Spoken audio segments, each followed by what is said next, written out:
आज आपण महाराष्ट्राच्या राजकारणातील एका महत्त्वाच्या मतदारसंघाकडे, शिरोळकडे, एका वेगळ्या दृष्टिकोनातून पाहणार आहोत.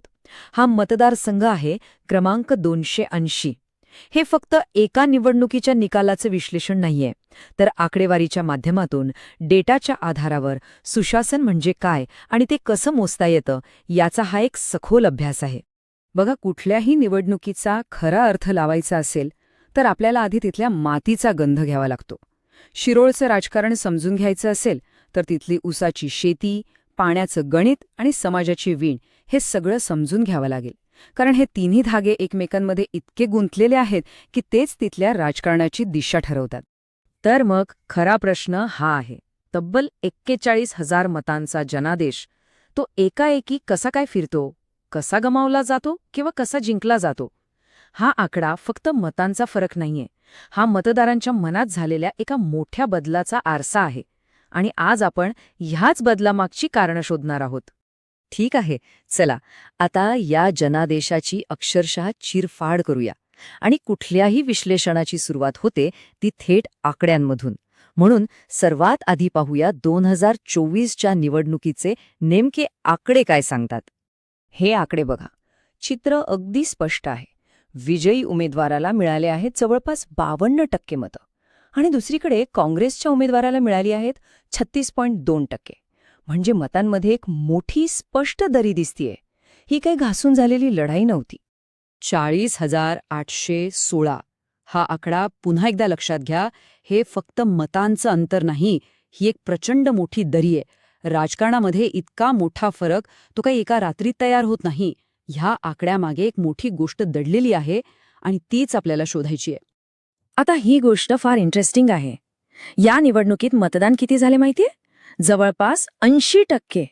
हे खूप जास्त आहे. याचा अर्थ काय? याचा अर्थ मतदार गप्प बसला नव्हता, तो नाराज होऊन घरी बसला नाही. उलट तो बाहेर पडला आणि त्याने अत्यंत सक्रियपणे विचारपूर्वक एका बदलासाठी मतदान केलं. मग ही निवडणूक नेमकी कोणत्या मुद्द्यांवर लढली गेली, जिंकली गेली किंवा हरली गेली? आपल्या विश्लेषणातून 3 मुख्य गोष्टी समोर येतात. 1. शेतकऱ्यांची एकजूट आणि त्यांचे प्रश्न. 2. समाजातल्या आघाड्या, विशेषतः मराठा लिंगायत समीकरण. आणि 3. अर्थातच डिजिटल माध्यमांवर झालेला प्रचार. कोणतीही लढाई जिंकण्याआधी स्वतःची ताकद आणि कमकुवतपणा ओळखणं फार महत्वाचं आहे. हे बघा, हे आहे पक्षाचं एक अंतर्गत मूल्यांकन. यात काय दिसतंय?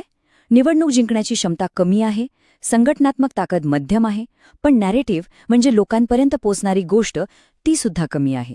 याला म्हणतात आत्मपरीक्षण. आणि सुशासनाचा हाच पहिला धडा आहे. आपलं संविधान आपल्याला अभिव्यक्तीचं स्वातंत्र्य देतं, पण त्याचबरोबर एक जबाबदारीही देतं की आपण लोकांसमोर जे काय मांडू ते आदराने आणि संपूर्ण जबाबदारीने मांडलं पाहिजे. आता 2024चा निकाल तर आपण पाहिला, पण हा निकाल समजून घेण्यासाठी आपल्याला थोडं मागे जावं लागेल. कारण आज जे घडलं ते अचानक घडलेलं नाही. त्याची मुळं शिरोळच्या गेल्या 20 वर्षांच्या राजकारणात घट्ट रुतलेली आहेत. चला तो इतिहास पाहूया. ही टाईमलाईन बघा. गेल्या 20 वर्षात शिरोळच्या राजकारणाने किती वळणं घेतली आहेत. 2004 मध्ये शेतकऱ्यांनी केलेला उठाव, 2009 मध्ये काँग्रेसची वापसी, 2014 मध्ये आलेली एनडीएची लाट आणि आता 2024 मध्ये पुन्हा एकदा बदलासाठी दिलेला कौल. यावरून एक गोष्ट स्पष्ट होते, शिरोळचा मतदार आता खूप जास्त जागरूक झालाय. आणि यातलं 2004 साल तर विसरूनच चालणार नाही. तो एक टर्निंग पॉइंट होता. 1 नोट 1 वोट ही घोषणा आठवतीये? एका शेतकरी नेत्यानं लोकांकडूनच 1-1 रुपया गोळा करून निवडणूक लढवली आणि जिंकली. या एका घटनेनं शिरोळमधली पारंपरिक राजकीय सत्ता समीकरणं कायमची मोडीत काढली. तर ह्या सगळ्या इतिहासातून आपण काय शिकलो? धडा अगदी स्पष्ट आणि सोपा आहे. शिरोळच्या राजकारणाचा रिमोट कंट्रोल शेतकऱ्यांच्या हातात आहे. त्यांची आर्थिक स्थिती आणि त्यांच्या भावना यावरच इथलं राजकीय हवामान ठरतं. शेतकऱ्यांची नाराजी म्हणजे निवडणुकीतला सर्वात मोठा, सर्वात थेट धोका. ओके, आत्तापर्यंत आपण रोगाचं निदान केलं, त्याचा इतिहास पाहिला. पण आता सर्वात महत्वाचा भाग, यावर उपचार काय? मतदारांचा गमावलेला विश्वास परत कसा मिळवायचा? त्यासाठी सुशासनाचा एक ठोस, जमिनीवरचा आराखडा कसा असू शकतो ते आता पाहूया. हा आराखडा 5 मुख्य खांबांवर उभा आहे. पहिला, तरुणांच्या हाताला काम. दुसरा, शेतकऱ्यांसाठी पायाभूत सुविधा. तिसरा, कल्याणकारी योजना, पण त्या पोहोचल्याच्या पुराव्यासकट. चौथा, लोकांच्या तक्रारींवर वेळेत उत्तर. आणि पाचवा, या सगळ्यातून विश्वास पुन्हा निर्माण करणे. हे फक्त आश्वासन नाही, मतदारांनी दिलेल्या प्रत्येक मताचा हा खरा रिटर्न ऑन इन्व्हेस्टमेंट आहे. लोकांच्या मनात नक्की काय आहे हे पाहिल्यावर एक गोष्ट अगदी आरशासारखी स्वच्छ दिसते. शेतकऱ्यांमध्ये प्रचंड, कमालीचा संताप आहे. का? कारण ऊसाला भाव नाही, शेतीला पाणी नाही आणि सरकारकडून विश्वासघात झाल्याची भावना आहे. ही आजची सर्वात मोठी आणि गंभीर समस्या आहे. आता लोकांच्या या समस्या समजून घेताना आपण त्यांची माहिती गोळा करतो. भारताचा नवा DPDP कायदा आपल्याला हेच सांगतो की लोकांच्या परवानगीशिवाय त्यांच्या माहितीचा वापर करता येणार नाही. आणि जरी परवानगी असली तरी तो वापर फक्त त्यांच्या भल्यासाठी, त्यांच्या समस्या सोडवण्यासाठीच झाला पाहिजे. ही एक मोठी जबाबदारी आहे. फक्त शेतकऱ्यांचा प्रश्न नाहीये, त्यासोबतच इतरही महत्त्वाचे मुद्दे आहेत. गावातले रस्ते, सिंचनाच्या अपुऱ्या सोयी, तरुणांच्या हाताला काम नाहीये, त्यांना नवीन कौशल्य शिकायला मिळत नाहीयेत आणि स्थानिक पातळीवर चांगल्या शाळा दवाखान्यांची कमतरता आहे. या सगळ्या गोष्टी एकमेकांशी जोडलेल्या आहेत. एका गोष्टीवर काम करून भागणार नाही, संपूर्ण समाजाचा विचार करावा लागेल.